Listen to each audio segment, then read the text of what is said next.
অরুণীকে শীঘ্রই বিয়ে করছি আমি, তাই এখন থেকে ও এই বাড়িতেই থাকবে। সৌহার্দ্যের এমন কথাই উপস্থিত সকলের মাঝে বিনা মেঘে বজ্রপাত হলো যেন। মিস্টার রাইহান বসা থেকে ঝড়ের গতিতে উঠে দাঁড়ালেন। সুজাতা দুই হাতে নিজের মুখ চেপে ধরলেন। মধুর চোয়াল ঝুলিয়ে মুখ হা হয়ে গেল। সৌহার্দ্যের দাদি তো চোখ গোল গোল করে তাকিয়ে আছেন। সকলকে অবাকের চূড়ান্ত পর্যায়ে পৌঁছানোর জন্য সৌহার্দ্যের এই একটা কথাই যথেষ্ট ছিল। মিস্টার রাইহান এগিয়ে এসে নিজের ছেলের মুখোমুখি দাঁড়ালেন। সৌহার্দ্যের ঝুঁকে যাওয়া মুখটার দিকে দৃষ্টি নিবদ্ধ করে বললেন, বাড়ির পরিবেশ স্বাভাবিক নয়, মূলত তোমার জন্যই অস্বাভাবিক।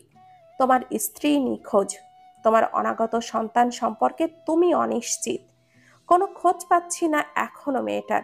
এই পরিস্থিতিতে তুমি এই মেয়েকে এনে বলছো যে তুমি ওকে বিয়ে করবে? ওর নিকৃষ্ট বাবার সাথে থেকে ও কতটা মানুষ হয়েছে আমি জানি না, কিন্তু ওর ছায়া এই বাড়িতে পড়ুক সেটা আমি চাই না। আশা করি তুমি বুঝতে পারছো আমি কি বলতে চাইছি। মিস্টার রাইহানের কাটকাট বক্তব্য শুনে সৌহার্দ্য মাথা তুলে তাকালো, বলল, তুমি সব জানো বাবা, সবটা জানতে তুমি, তাই না? সব জেনেও আমাকে কিছু জানতে দাওনি। এইদিকে আমি তরির চিন্তায় দুই চোখের পাতায় এক করতে ভুলে গিয়েছি। দম বন্ধ কর একটা সময় পার করেছি এতদিন। অন্যদিকে তোমরা ওকে ওর বাড়িতেই লুকিয়ে রেখেছো সবাই মিলে। আমি সারা দুনিয়া ওকে খুঁজতে খুঁজতে নিজেই হারিয়ে গিয়েছি মনে হচ্ছিল, আর তোমরা আমাকে এইভাবে হয়রান করলে। যা করেছি সবার ভালোর জন্যই করেছি। তুমি বুঝবে না এত কিছু। আমি তোমাকে যতটা বুঝদার মনে করতাম ততটাও তুমি নও। এর জন্যই তো এই সিদ্ধান্ত নিয়েছি বাবা, তোমাদের কারোর মনে আমার জন্য কোনো চিন্তা নেই। কেউ পরোয়া করো না আমার ভালো থাকা খারাপ থাকা নিয়ে। সবাই নিজে ভালো থাকার কথা চিন্তা করে। তরিকে ছাড়া আমি থাকতে পারবো না, এটা তোমরাও ভালো করে জানো, আর তরিও সেটা খুব ভালো করেই জানে। তবুও নিজের ভালো থাকাকে বেশি প্রায়োরিটি দিয়েছে ও। ওর কাছে ওর জেদই সবার আগে। আমি নই। যার কাছে আমার ভালোবাসার কোনো মূল্য নেই, তার জন্য যে আমাকে ভালোবাসে তাকে এতদিন দূরে ঠেলে রেখেছি আমি। কিন্তু আর না, অরুণই আমার জন্য বেস্ট হবে, তাই ওকে বিয়ে করছি আমি। সৌহার্দ্যের দাদি এমন কথায় নিজের বুকে হাত দিয়ে বসে পড়লেন।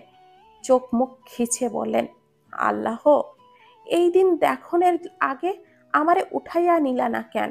কি রে রাইহান, ও বৌমা, তোমার ছেলে কি পাগল হইয়া গেল?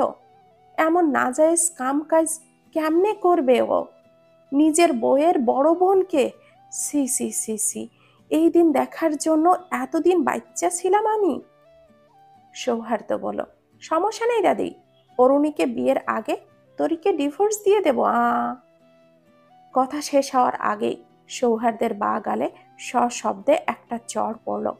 প্রতিটি দেওয়ালে সেই শব্দ প্রতিধ্বনিত হতেই সবাই চমকে উঠল। সৌহার্দ্য গালে হাত দিয়ে অবাক চোখে তাকালো নিজের বাবার দিকে। মিস্টার রাইহান গুরুতর ভঙ্গিতে বললেন, এতক্ষণ সহ্য করছিলাম তোমায়, দেখছিলাম যে তুমি ঠিক কতটুকু নিচে নামতে পারো, কিন্তু তুমি তো সকল সীমাই পেরিয়ে ফেলেছ। আর নয়, তরিকে জানাচ্ছি আমি সবকিছু, ও আসবে নিশ্চয়।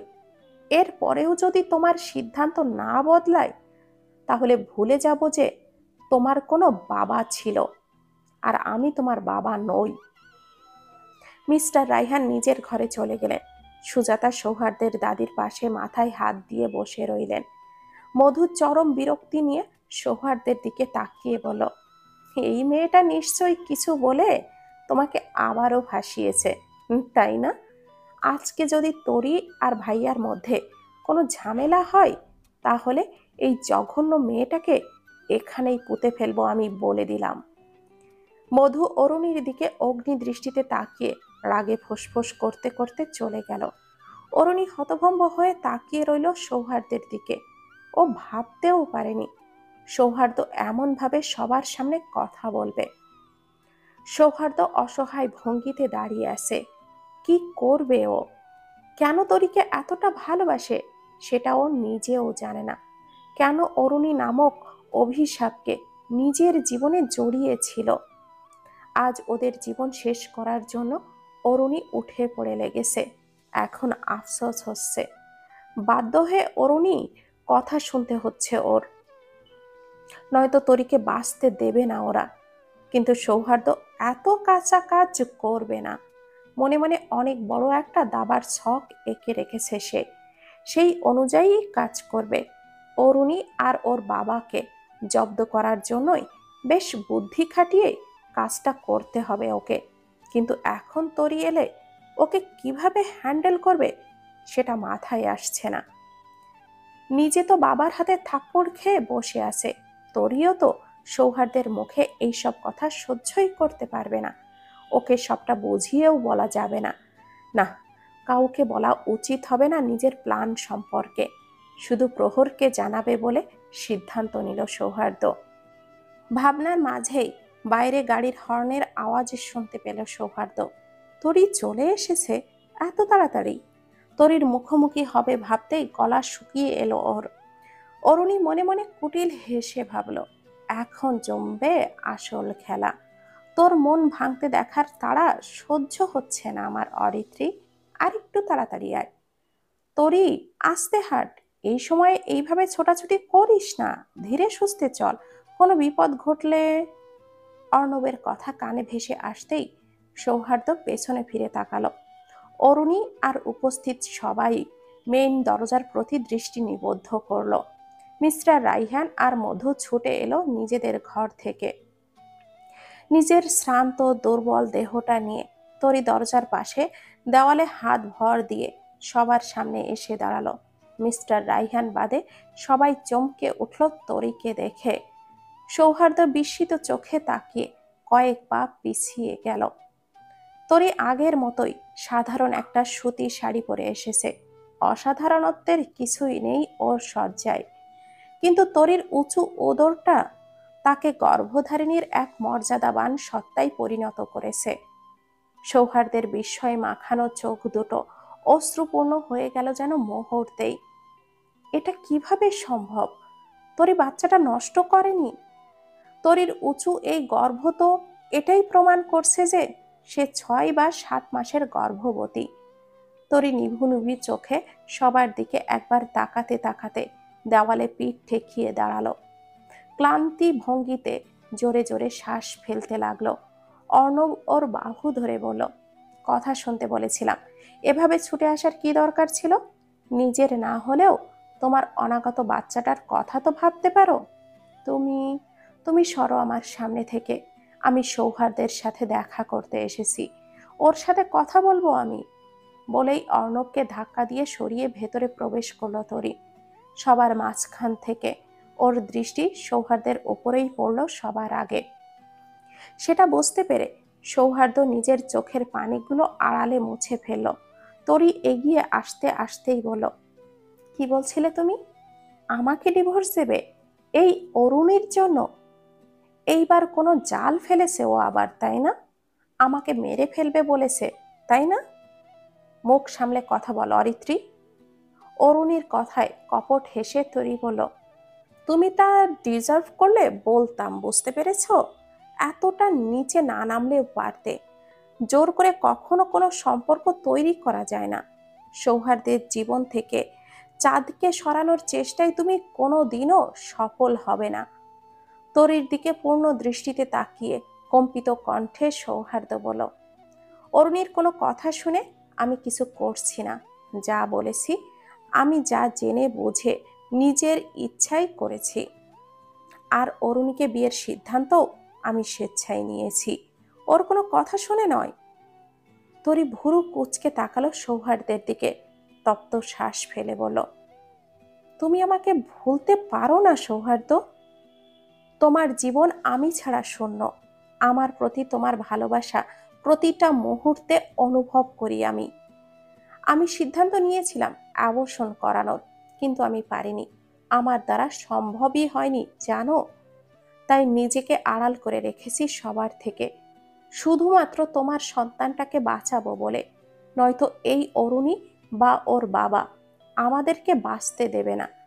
আর আমার বর্তমান পরিস্থিতিতে নিজেকে প্রোটেক্ট করতে পারবো না আমি, তাই ভীতুর মতো গা ঢাকা দিয়েছি তোমার বাবার কথায়।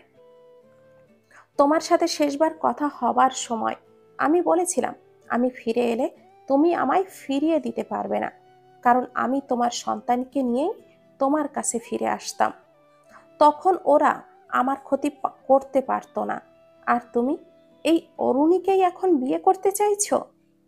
সৌহার্দ্য দীর্ঘশ্বাস ফেলে বলল, আমি আমার সিদ্ধান্ত নিয়ে ফেলেছি তরি। এখন তোমার আর আমার মধ্যে যে দূরত্ব তৈরি হয়েছে সেটা এই বাচ্চাটার দোহাই দিয়ে মেটানোর চেষ্টা করো না, সেটা কখনোই সম্ভব নয়। সৌহার্দ্য যত সহজে এই কথাটা বলল তত দ্রুতই এই কথাটা তরির হৃৎপিণ্ডে আঘাত করল। সেকেন্ডেই চোখ ফেটে পানি গড়িয়ে পড়ল ওর। অবিশ্বাস্য চোখে তাকালো সৌহার্দ্যের দিকে। সৌহার্দ্য ওকে এই কথাটা কিভাবে বলতে পারলো? সৌহার্দ্যের বাহু চেপে ধরে তরি দাঁতে দাঁত চেপে বলল, এটা তুমি কিভাবে বললে আমায়? আমি আমার বাচ্চার দোহাই দিচ্ছি? তুমি পাগল হয়ে গেছো সৌহার্দ্য। সৌহার্দ্য নিজেকে ছাড়িয়ে নিয়ে বলল, সবার সামনে এইসব সিন ক্রিয়েট করো না। অসুস্থ তুমি, বাসায় চলে যাও, গিয়ে রেস্ট নাও, নিজের খেয়াল রেখো। তরি হতভম্ব হয়ে তাকিয়ে রইল সৌহার্দ্যের থমথমে স্বাভাবিক মুখটার দিকে। তার বিশ্বাসই হচ্ছে না সৌহার্দ্যের এমন পাষাণ রূপ। নিজের চোখ মুছে বলল, তুমি মুখে যত যাই বলো না কেন সৌহার্দ্য, তোমার ওই মনের ভেতর শুধু আমারই রাজত্ব, আর ওই জায়গাটা কেউ নিতে পারবে না কোনো দিনও। এটা আমি বিশ্বাস করি, আর এটাই আমার বিশ্বাস। আর এই বিশ্বাস যদি ভেঙে যায় তাহলে আমিও সেদিন ভেঙে গড়িয়ে যাব, বলে দিলাম। তরির চলে যাওয়ার বেশ কিছুক্ষণ পরও সৌহার্দ্য নির্বিকার হয়ে দাঁড়িয়ে রইল।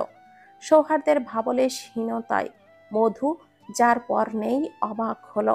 এগিয়ে এসে কটাক্ষের সুরে বলল, তরি চলে গেল ভাইয়া, ও চলে গেছে, তুমি ওকে আটকাবে না? এতটা দিন তো ওর জন্য কত কি করলে, এখন যে ওকে এত কষ্ট করে দিলে, এখন কি হবে বলো তো? ওকে যে এতটা কষ্ট দিয়ে এখান থেকে খালি হাতে চলে যেতে বাধ্য করলে, তোমার কি খারাপ লাগছে না? ও তোমার স্ত্রী ভাইয়া, তোমার অনাগত সন্তানের মা ও। I can't believe this. তুমি। আমি কিছু শুনতে চাই না, কিছু শুনতে চাই না, আমি কিচ্ছু না। সৌহার্দ্য কাউকে কিছু বলার সুযোগ না দিয়েই নিজের ঘরে চলে গেল। ভেতর থেকে চাপা বিরক্তিকর নাভিশ্বাস আকারে বেরিয়ে এলো মধুর। তার ভাইয়ের মাথায় কিছু একটা তো ঘুরছেই, কিন্তু সেটা সৌহার্দ্য প্রকাশ করছে না। এদিকে সবটা সামলিয়ে ওঠার জন্য সৌহার্দ্যের কার্যকলাপও ওর নিজের ইচ্ছার বিরুদ্ধে ছিল। তরির অবস্থার কথা মনে পড়তেই চেপে রাখা রাগগুলো তরতরিয়ে মাথা চাড়া দিয়ে উঠল মধুর। অরুণীর মুখোমুখি দাঁড়িয়ে বিস্ফোরিত চোখে ওর দিকে তাকিয়ে বলল, আর কত ধ্বংস চাও তোমরা, বলো তো, আর কত? ছোটবেলা থেকে তোমার হিংসুটে স্বভাব নিজের চোখে দেখে এসেছি। এই হিংসা তোমায় এখন এতটাই হিংস্র করে তুলেছে যে তোমার বিবেক বোধই নষ্ট হয়ে গেছে। আর তোমার এই নষ্ট রূপটাই তোমার বাবা ব্যবহার করেছে, এখনো করছে। বড্ড বড় ভুল করেছো তুমি। এখন বুঝতে পারছো না, কিন্তু যখন বুঝতে পারবে তখন এই ভুলের মাসুল গোনারও সুযোগ পাবে না তুমি। অরুণী ভুরু কুচকিয়ে মধুর দিকে তাকিয়ে বলল, জ্ঞান দিচ্ছিস? এসব কথা অরিত্রীকে গিয়ে বললেই পারিস তো, তাই না? কিন্তু ওর দোষ তো তোদের চোখেই পড়বে না। এই যে একটা ছেলেকে সাথে করে নিয়ে এলো, ছেলেটার সাথে এত মাখামাখি করলো, এসব তো। কথা শেষ হওয়ার আগেই অরুণীর গালের ওপরে সপটে পর পর দুইটা চড় বসিয়ে দিল মধু। অরুণী গালে হাত দিয়ে হতভম্ব হয়ে তাকালো। ঘটনা তো এত তাড়াতাড়ি ঘটে গেছে যে অরুণী অবাক হওয়ার সুযোগটাও পায়নি। মধু রক্ত চোখে তাকিয়ে বলল, তোর মতো মেয়ের মুখে অন্য কারো চরিত্রের সার্টিফিকেট মানায় না। আমার সামনে অন্তত মুখ সামনে কথা বলিস। আমার হাত দুটো অন্যদের তুলনায় একটু বেশি চলে, তুই হয়তো জানিস না সেটা। তুই আমাকে থাপ্পড় মারলি? আরো আগেই মারা উচিত ছিল, কিন্তু দেরি করে হলেও তোর লিমিট বুঝিয়ে দেওয়ার জন্য হাত তুলতেই হলো আমার। এখন বের হ এই বাড়ি থেকে, নয়তো জানেই মেরে দিব একেবারে তোকে। এই থাপ্পড়ের চরম মূল্য চুকাতে হবে তোকে, মনে রাখিস মধু। বলেই অরুণী বিস্ফোরিত চোখে তাকিয়ে রইল কিছুক্ষণ। রাগে ফোঁসফোঁস করতে করতে বেরিয়ে গেল বাড়ি থেকে। মিস্টার রাইহান, সুজাতা আর সৌহার্দের দাদি এতক্ষণ নীরব দর্শকের মতো চেয়ে রইল শুধু। তাদের এখন কিছুই বলার ইচ্ছেও নেই, আগ্রহও নেই। তবে সামনের দিনগুলো খুব একটা ভালো যাবে না, এটা সবাই বেশ ভালো করেই বুঝতে পারছে। জানুয়ারির এই তীব্র শীতেও হালকা ঠান্ডায় ঝিরঝিরে এই বৃষ্টিতে উত্তরের হাওয়ায় বয়ে চলা যেন আজ তীব্রতর রূপ ধারণ করেছে। প্রতিটি লোমকূপে হিম শীতলতা অনুভব করতে শিউরে উঠল অর্ণব। অস্ট্রেলিয়ায় শীতের চেয়ে এখানকার শীতে ওর নাজেহাল অবস্থা। কারণ এই অসময়ের বৃষ্টি। 2 হাতে 2 মগ ধোয়া ওঠা কফি সাথে নিয়ে এলো। তরির ঘরে ঢুকলো সে, নক করে বলল, আসবো? তরি ফিরে তাকালো না, কোনো উত্তরও দিল না। জানালার ফাঁক গলিয়ে ওর দৃষ্টি অজানা কোনো গন্তব্যে ঘুরঘুর করতে লাগলো। অগত্যা হতাশ মুখ নিয়ে অর্ণব বিনা অনুমতিতেই ভেতরে ঢুকলো। তরির গায়ে একটা ফিনফিনে সুতির শাড়ি। এই কনকনে ঠান্ডায় ও শীতের হাত থেকে রেহাইয়ের জন্য কোনো উষ্ণ আবরণ নেয়নি। অর্ণব ভুরু কুচকে তাকিয়ে বলল, একটা চাদর অন্তত গায়ে জড়িয়ে নিয়ে, শোকে কি পাথর হয়ে গেলি নাকি? কাইন্ড এ ফিলিংস লাগছে না তোকে? তরির নির্জীব কণ্ঠ শোনা গেল, তোর মনে হয় আমি অনুভূতি শূন্য হয়ে গিয়েছি? না, সৌহার্দের বাড়ি থেকে আসার পরও তোর মধ্যে কষ্ট পাওয়ার কোনো লক্ষণ তো দেখলাম না আমি। আগের মতোই খাচ্ছিস, ঘুমাচ্ছিস, মানে বুঝলাম না, এত স্বাভাবিক কিভাবে আছিস তুই? তরি মলিন হাসল, বলল, সবসময় আমরা চোখে যা দেখি সেটা সত্য হয় না। এটা ভেবে কষ্ট পাওয়ার ইচ্ছে থাকলেও সেরকম খারাপ লাগছে না। মনে মনে আরেকটা আন্দাজ করতে পারছি আমি। এতটা আত্মবিশ্বাসের জন্যই আমার মন খারাপ লাগছে না, আর নিজেকে স্বাভাবিক রাখতে চাচ্ছি শুধুমাত্র আমার বাচ্চাদের কথা চিন্তা করে। অর্ণব ভ্রুকুটি করে তাকিয়ে বলল, বাচ্চাদের মানে? হ্যাঁ, ডক্টর আজকে জানিয়েছে আমায় টুইন বেবি হবে। এটা তো ভালো খবর, এতক্ষণ জানাসনি কেন আমায়? মনে ছিল না, এখন আমাকে একটু একা থাকতে দাও, কিছুই ভালো লাগছে না আমার। অর্ণব আর কথা বাড়ালো না। তরির সাথে এখন কথা বলতেই নিজের গলায় কম্পন অনুভব করলো সে। সে তো চেয়েছিল অরুণীর কথা শুনে তরি আর সৌহার্দের মধ্যে ভাঙন সৃষ্টি করতে, কিন্তু তরির জীবনে তার প্রবেশের পথ অনেক আগেই বন্ধ হয়ে গেছে। তরির শৈশবেই তো ওর প্রিয় মানুষ ওর জীবনে প্রবেশ করেছিল, ওর মনে পাকাপোক্ত স্থান তৈরি করে ফেলেছিল। সেই জায়গা পাওয়ার আর কোনো রাস্তা তো নেই। তার উপরে এখন তরির মধ্যে সেই মানুষটার অংশ বেড়ে উঠছে। ওপর দিয়ে নিজেকে স্বাভাবিক রাখলেও ভেতরে ভেতরে তীব্র জ্বলুনি অনুভব করে অর্ণব। তরির দিকে তাকালেও এখনো চোখটা জ্বলে ওর। নিজের ভালোবাসাকে অন্যের অর্ধাঙ্গিনী, সন্তান ধারিণী আকারে দেখার সমান কষ্ট পৃথিবীতে আছে কিনা ওর জানা নেই। এর থেকে তো মরণও ভালো। সৌহার্দ্য বিরক্ত হয়ে নিজের চেম্বারে বসে আছে। প্রহরের সাথে যোগাযোগ করা যাচ্ছে না কোনোভাবেই।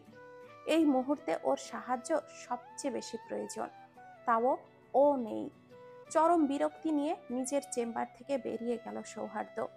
পিয়ন ওকে ওভাবে চলে যেতে দেখে অবাক হয়ে বলল, স্যার কোথায় যাচ্ছেন? অ্যাপয়েন্টমেন্ট আছে আজকে অনেকগুলো। সৌহার্দ্য ছোট করে বলল, অল ক্যান্সেল। পিয়ন অবাক চোখে ফ্যালফ্যাল করে তাকিয়ে রইল সৌহার্দ্যের যাওয়ার দিকে। এই ছেলের হঠাৎ হঠাৎ কি যে হয়ে যায় কে জানে। সৌহার্দ্য প্রহরের বাড়িতে এসে জানতে পারল প্রহর কানাডা গেছে গত পরশু। রিয়াদকে রেখে গেছে ওর বাড়িতে। সৌহার্দ্য হতভম্ব হয়ে বলল, কানাডা? হঠাৎ? কিন্তু কেন? রিয়াদ বলল, অর্থি ম্যাম নাকি অসুস্থ, তাই খবর পেয়েই স্যার তাড়াহুড়ো করেই চলে গেছে। সৌহার্দ্য হতাশা নিয়ে বেরিয়ে এলো। বোনের জন্য ছেলেটা এতটা পাগল। দেশের বাইরে গেছে ভালো কথা, অন্তত অনলাইনে তো থাকতে পারে। বিরক্ত হয়ে গাড়িতে বসতেই সৌহার্দের ফোনটা বেজে উঠল। অরুণী কল দিয়েছে। সৌহার্দের ইচ্ছে হলো ফোনটা দিয়ে নিজের মাথাটা ফাটিয়ে দিতে। বাধ্য হয়ে ফোনটা রিসিভ করতেই অরুণী কোনো হেয়ালি না করেই বলল, বাবা তোমার সাথে দেখা করতে চাইছে, আমি আসছি। ছোট করে উত্তর দিয়েই ফোনটা কেটে দিল সৌহার্দ্য। এই মুহূর্তে এত দ্রুত এসে পড়বে ভাবেনিও। আরমান আহমেদের সাথে কথা বলার কোনো সুযোগই হাতছাড়া করা যাবে না। সৌহার্দ্য গাড়ি স্টার্ট দিয়ে অরুণীর বাড়ির উদ্দেশ্যে বেরিয়ে গেল। অরুণীদের বাড়িতে এর আগেও কয়েকবার এসেছেও। কলিং বেল বাজতেই কাজের লোক এসে দরজাটা খুলে দিল। বলল, ম্যাম ঘরেই আছে। সৌহার্দ্য অরুণীর রিডিং রুমে বসলো। বেডরুমে ঢুকলো না। চেয়ার টেনে বসে আশেপাশে তাকাতেই দক্ষিণ দিকের একটা বুক সেলফের ওপরের দিকে ওর নজর আটকে গেল। এটা তো ওই ব্যাগটা যেটা ও আজাদ চাচার সিন্দুক থেকে নিয়েছিল। এটা অরুণীর কাছে কি করে এলো? সৌহার্দ্য ব্যাগটা হাতে নিল।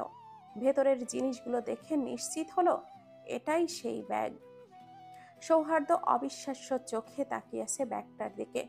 এমন সময় অরুণী সৌহার্দ্যের কাছে এসে বলল, আরে তুমি এখানে বসে আছো কেন? তোমাকে না বললাম বাবা? কথা শেষ হবার আগেই সৌহার্দ্যের হাতে থাকা ব্যাগটার দিকে চোখ পড়তেই অরুণী চমকে গেল। হতভম্ব হয়ে বলল, এই ব্যাগ তুমি? সৌহার্দ্য বিস্ফোরিত চোখে তাকিয়ে আছে অরুণীর দিকে। ওর চোখের শুভ্র অংশটাতে লাল বর্ণর রেখা স্পষ্ট দেখা যাচ্ছে। অরুণীর বুকটা ধক করে উঠল সেটা দেখে। সৌহার্দ্যের দাঁতে দাঁত চেপে বলল, অরুণী, তুমি এইসব করেছো এতদিন? সেদিন তুমিই আমার অ্যাক্সিডেন্ট করিয়েছিলে। আজাদ চাচা, আমার পিয়ন, বাবার অফিসের কর্মকর্তা, এতগুলো খুন তুমি করেছো? মানে সিরিয়াসলি? অরুণী চকিত দৃষ্টিতে তাকালো। আমতা আমতা করে বলল, না, আমি আমি কিছু করিনি। Shut up. এতদিন আমি আর প্রহর তরিকেই সন্দেহ করে এসেছি।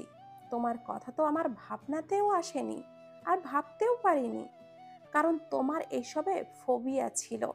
আর তুমি এতদিনে ভয়ের নাটক করে আসছিলে যেন আমরা তোমাকে সন্দেহ না করি। আমিও গাধা ছিলাম। তোমার ফোবিয়া তো কেটে যাওয়ার কথা এত বছরে। এভাবে সবার চোখে ধুলো দিয়ে এতগুলো খুন কি করে করলে অরুণী? কেন করেছো এইসব? সৌহার্দ্যের চিৎকার শুনে কেঁপে উঠল অরুণী। টিভির নিউজ চ্যানেলগুলোতে খবর দেখে রাগে থরথর করে কাঁপছে তরি। চোখের কার্নিশ থেকে ছিটকে জল বেরিয়ে পড়ছে। সব টিভি চ্যানেলে ব্রেকিং নিউজ দেখা যাচ্ছে যে আরমান আহমেদ একজন সফল পলিটিক্যাল লিডার হিসাবে মনোনীত হয়েছেন। পাশ থেকে হাতড়ে রিমোটটা নিয়ে টিভিটা বন্ধ করে দিল তরি। বেডসাইড টেবিলের ওপরে থাকা তার মায়ের ছবিটার দিকে জলসিক্ত চোখে তাকালো। কম্পিত কণ্ঠে বলল, আমাকে ক্ষমা করে দিও মা, আমি হয়তো হেরে গেলাম। তোমার দেওয়া কথাটা আমি রাখতে পারলাম না।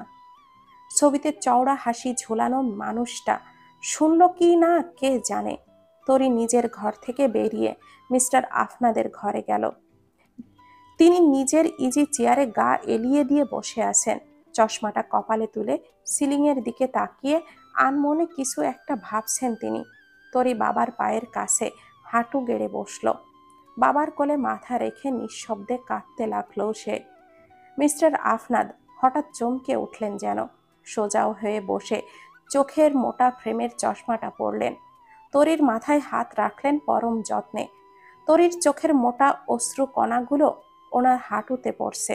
তিনি বুঝতে পেরে আবেগপ্রবণ গলায় বললেন, মারে, তোকে যেদিন নিজের মেয়ের পরিচয় দিয়ে নিজের বুকে আগলে নিয়েছিলাম, সেদিন নিজের কাছে নিজে প্রতিজ্ঞা করেছিলাম, তোর জীবনে বাবা মায়ের অভাব কখনো বুঝতে দিব না।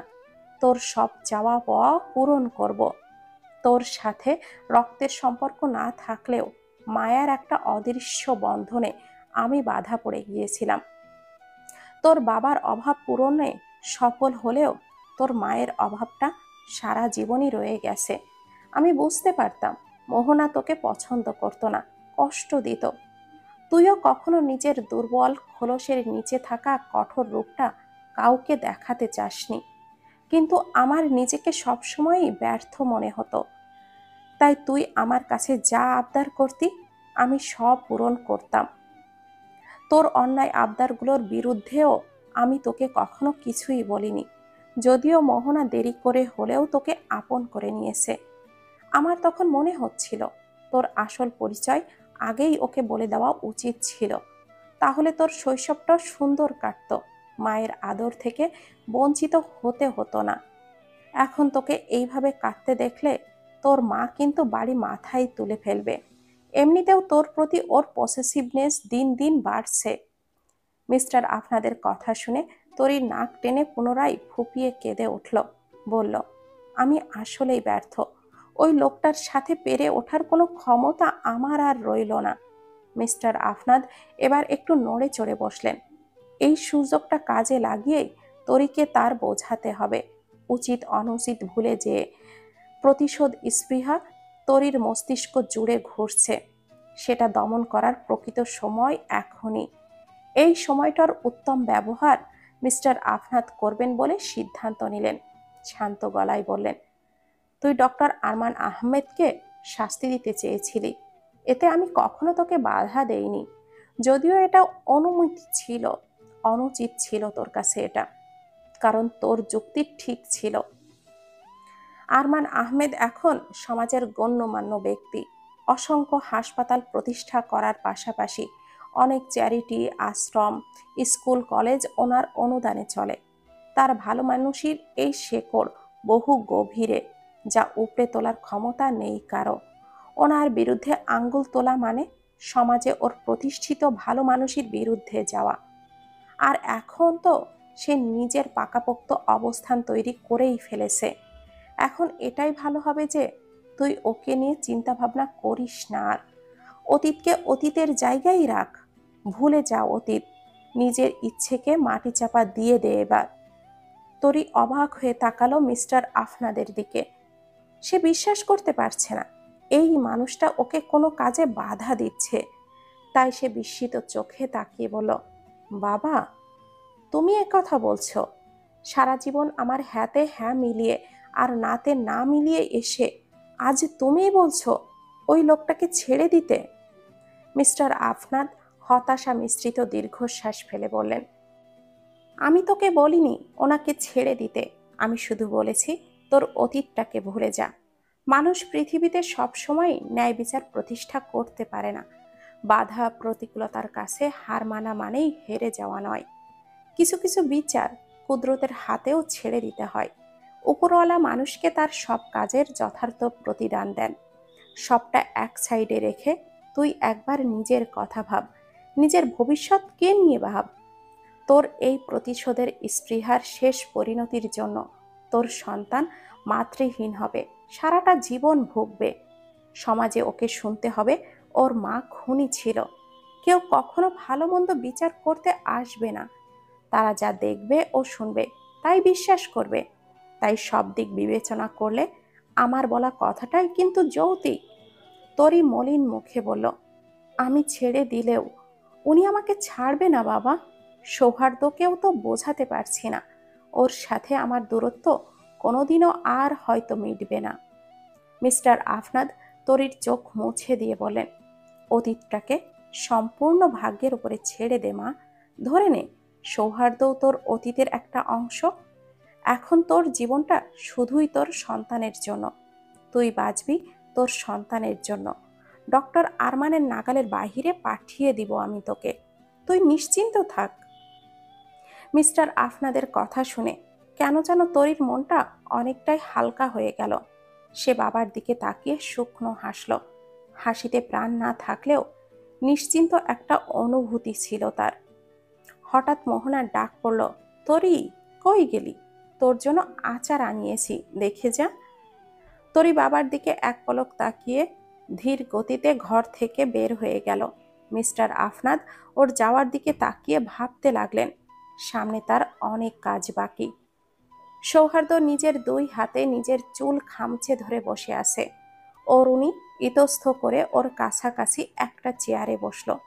সৌহার্দ্য ওর দিকে তাকালো না। অরুণী ভয়ে ভয়ে বলল, আসলে এইসব আমিই করেছি সৌহার্দ্য, অরিত্রী কোনো খুনটুন করেনি কখনো। সৌহার্দ্য শান্ত সুরে শুধু প্রশ্ন করলো, কেন করেছো এইসব? সবকিছু করলেও আমার বাবার অ্যাক্সিডেন্ট কেন করিয়েছিলে তোমরা? অরুণী চুপ করে রইল। আসল সত্যিটা কিভাবে সৌহার্দ্যকে বলবে ও? সৌহার্দ্য সবটা শুনলে মহা বিপদ হয়ে যাবে। অরুণী কিছুক্ষণ ভেবে চিনতে বলল, আমি বাবার অনুমতি ছাড়া কিছুই বলতে পারবো না তোমায়। সৌহার্দ্য কথাটা শুনে রাগী দৃষ্টিতে তাকালো অরুণীর দিকে। ব্যাগটা হাতে নিয়ে উঠে দাঁড়িয়ে বলল, আসল খুনি তুমি তাহলে? তুমি আসলেই একটা সাইকো অরুণী।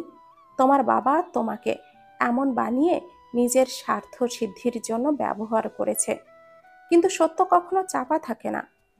সৌহার্দ্য অরুণীর বাসা থেকে বেরিয়ে এসে নিজের গাড়িতে বসতেই দেখল আরমান আহমেদের গাড়ি বাড়িতে প্রবেশ করছে।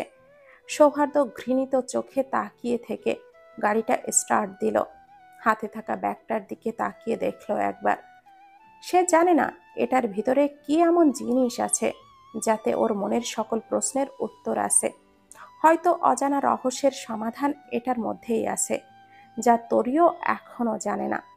নয়তো এটা এত বছর এত যত্নে সিন্ধুকে রেখেছিল কেন?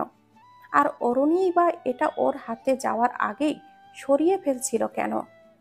সৌহার্দ্য বেরিয়ে যাওয়ার পরই অরুণী অর্ণবকে কল দিল। ছেলেটাকে কয়েকদিন ধরেই ফোন করেই চলেছে ও, কিন্তু অর্ণব ওর কলটা রিসিভ করছে না। অরুণী প্রচণ্ড বিরক্ত লাগছে এখন অর্ণবের ওপরে। অর্ণব অফিসে বসে একটা ফাইল চেক করছিল। ফোন ভাইব্রেট হওয়ায় অরুণীর কল দেখেও রিসিভ করলো না, কিন্তু মেয়েটা কল দিয়েই যাচ্ছে। অর্ণব ফাইলটাই সাইন করে ম্যানেজারকে দিয়ে তাকে যেতে বলল। এরপর ফোনটা হাতে নিয়ে অরুণীকে একটা টেক্সট পাঠালো, don't ever try to communicate with me. Arnab সব জায়গা থেকে অরুণীকে ব্লক করে দিল। অরুণী ভুরু কুচকে তাকিয়ে রইল ফোনের স্ক্রিনের দিকে। বিকেলের দিকে ক্লাস শেষে মধু একবার তরির সাথে দেখা করে আসে। তরি মোটামুটি স্বাভাবিকই আছে। মনের কষ্ট চেপে রেখে মুখে হাসি ঝুলিয়ে রাখার অদ্ভুত ক্ষমতা আছে মেয়েটার। রিকশায় উঠে বসতেই ফোন ভাইব্রেট হলে চমকে ওঠে মধু।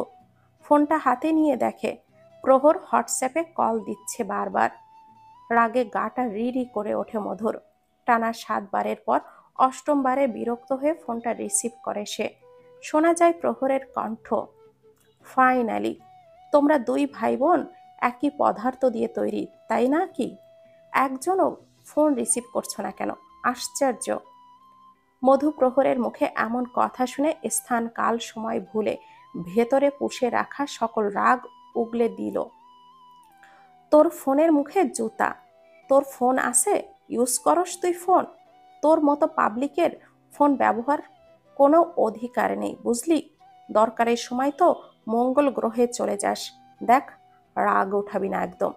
আমার হাতে কিন্তু আমি সব অ্যাঙ্গেলেই চালাতে পারি। কখন দেখবি কানাডায় গিয়ে তোর মুখে একটা লাথি দিয়ে আসবো। অবাক হওয়ার চান্স পাবি না তখন। যত সব। প্রহর মিটমিট করে হাসতে লাগলো মধুর কথা শুনে। মেয়েটার হুটহাট রাগারাগি গালাগালি বেশ ভালোই লাগে ওর। হাসি থামিয়ে আবারও স্বাভাবিক কণ্ঠে বলল, তোমার গালাগালিগুলো কিন্তু এতদিন দারুণ মিস করছি। মধু ভুরু কুচকে বলল, গালি আবার মিস করে নাকি কেউ? আজব পাবলিক মাইরি। প্রহর আবারও হাসল, কিন্তু মধুকে বুঝতে দিল না। মধু বলল, আচ্ছা, এতদিন যা যা হয়েছে কোনো খবর রেখেছো? দেশ ছেড়ে কি একেবারেই চলে গেছো নাকি? অর্থের শরীর অনেক খারাপ ছিল, কারোর সাথে যোগাযোগ করা হয়নি তেমন। কেন, কি হয়েছে? মধু প্রহরকে সবকিছু খুলে বলল, তরি, সৌহার্দ্য আর অরুণীর ব্যাপারে। প্রহর সব শুনে কিং কর্তব্য বিমড় হয়ে বলল, 1 সপ্তাহ হলো না দেশ ছাড়লাম, আর এরই মাঝে এত কিছু? আচ্ছা, আমি 2-3 দিনের মাথায় ব্যাক করছি।